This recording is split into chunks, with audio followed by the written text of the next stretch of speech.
All right, congratulations. You've made it through your basic forecast setup. The last step is simply to review your forecast and look it over to make sure that it makes sense to you.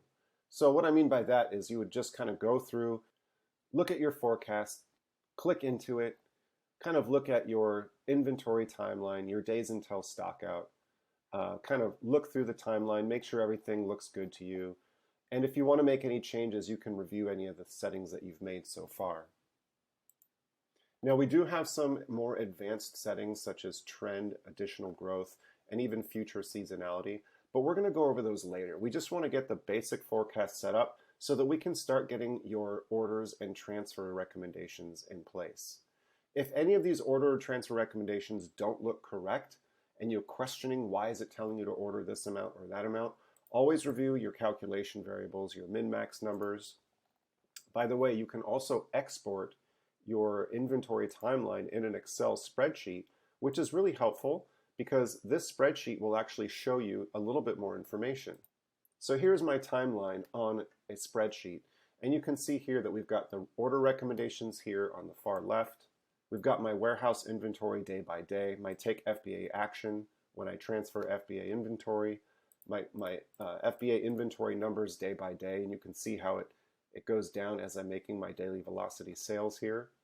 My min buffer stock in units, so it converts from days until units. And then my min max FBA as well over here. So this is really helpful to kind of break down how the forecast is working on an inventory timeline. And not to go too deep into this, but just so you know how those min max numbers are calculated. If we look at the minimum number of buffer stock here, it says 35 days. But if I have a product where my velocity is changing day by day, then what's going to happen, because I'm using last year's sales in this example that we set up earlier, right? So my velocity is not just a set 9.55 every day. So it's a little difficult to just take this number, multiply it by 35 to calculate what my minimum buffer stock is going to be. So what we can do is actually use the spreadsheet to help us calculate that. And how this works is you can see our daily velocity here. Every single day, it's calculating my minimum buffer stock, which is 35 days. The system is actually adding up 35 days worth of buffer stock, 35 days worth of velocity to get our buffer stock. In this case, you can see down here, count 35, sum 309. And that's where this number is coming from.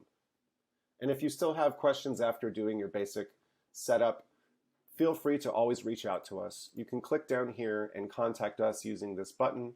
Or of course, you can always book a call and do a one-on-one consult with our SoStock specialists. Happy forecasting.